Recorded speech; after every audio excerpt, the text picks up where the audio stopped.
How y'all doing? Today's Real Estate the Hard Way, another update. So I've been looking at reaching out to different investment firms, and I've been trying to start building up my contractor list in the cities I'm interested in. It's very difficult because contractors don't want to be wasting their time with someone that doesn't have work, that doesn't own the property. And contractors usually want to see what they're working on. They want pictures, they want to be able to come give estimates, they want some diagrams, right? So before you even invest, you want to know things like, what does it really take to renovate 100 units, 300 units for a certain property? What would I be looking at, right? How y'all doing? Today's Real Estate the Hard Way, another update. So I've been looking at reaching out to different. So in the grand scheme of things, it's going to be difficult. It's not the ideal situation. But what are you doing? You're combing through LoopNet, you're combing through Crexi, you're combing through your local MLS. And what are you looking for? You're looking for people who have already prepared that, or prepared those numbers that give you more and more an idea. So what you're really doing, you're training your mind, you're training your overall experience from reading everybody's analysis. So a lot of real estate agents on these websites, they're going to provide you with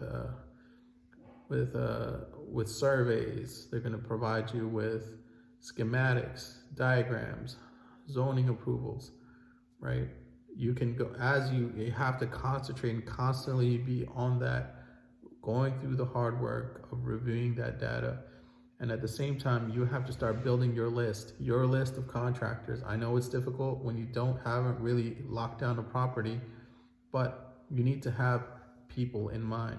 So make a category, like I've been doing. I make a category: my plumbers, my electricians, my framers, right? My demo guys, my contractors, my bathroom guys. I start making a list, right? Whether they respond or not, they're on my list, and I put a note: hey, I contacted them. Let's see what's my relationship with them. So another thing is, you're going to have real estate agents in different cities. You're going to have contractors in different cities. You need relationships there. Then you also need relationships with anybody you can find that's in the board, in the local county government. So you have those relationships. Then you need relationships with mortgage brokers. You need relationships with real estate agents. So you have to keep reaching out to them and understand who's going to be the one that's going to be on your team, right?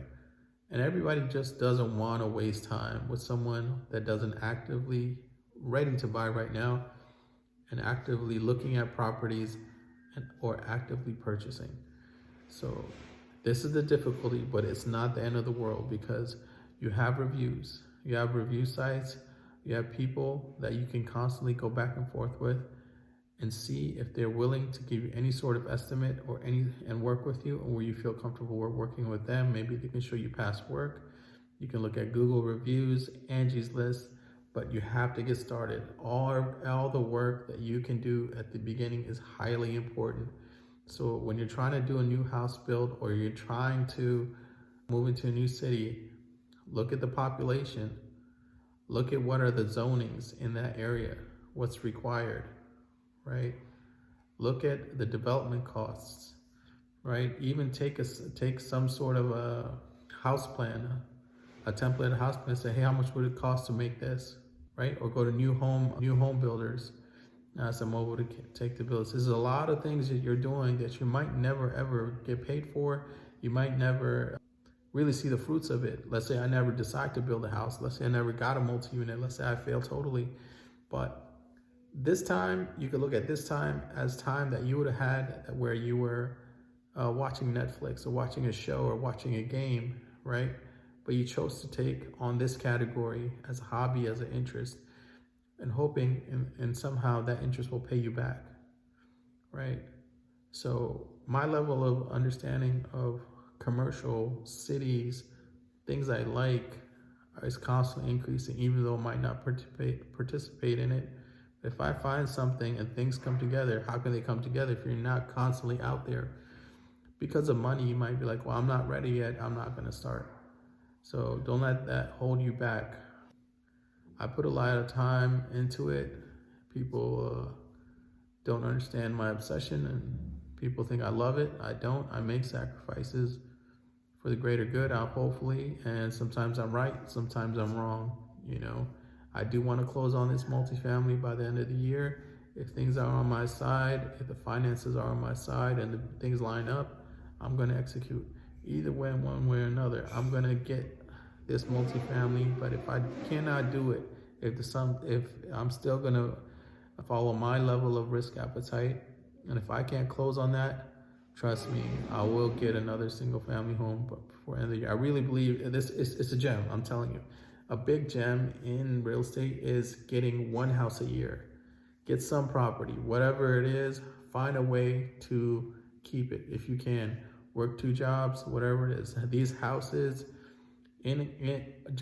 just through inflation, increase in value. So if you were to get a condo a year or a house a year, might not even be the greatest neighborhood. You just renting it out, you're taking $200, $300 losses.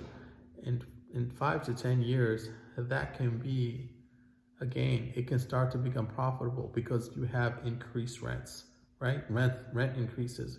You have appreciation. That appreciation might go up. You know, so when you look at, there's things such as you'll notice if you start looking at properties, properties like a Chick-fil-A store, and you buy that real estate where the Chick-fil-A, and that's going to be priced so high, so high, you're not going to be able to understand why anyone would buy that property at that price. But what they're hoping is on appreciation, they're taking monthly losses, or they have investors with they're paying massive down payments. Like, so Chick-fil-A might cost $25 million for the real estate, right? Or $5 million or $8 million. So what they're putting down is $4 million. If it's $5 million, they're putting in $2 million or $3 million. If it's $10 million, they're putting in $5, $6 million. If they're not, they're taking losses, right? Like that money is coming out of investors' pockets. That money coming out of their pockets.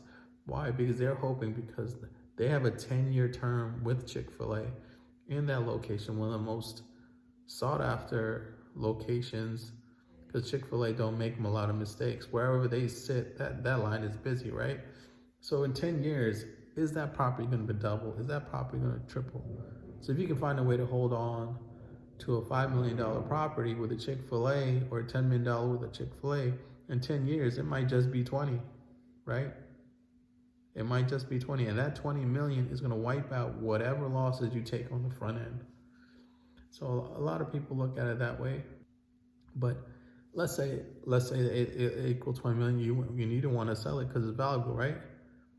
You have a 10 million or 8 million, right? Which you can 1031 into another property, into a $20 million property, or even a $100 million property at that point, right?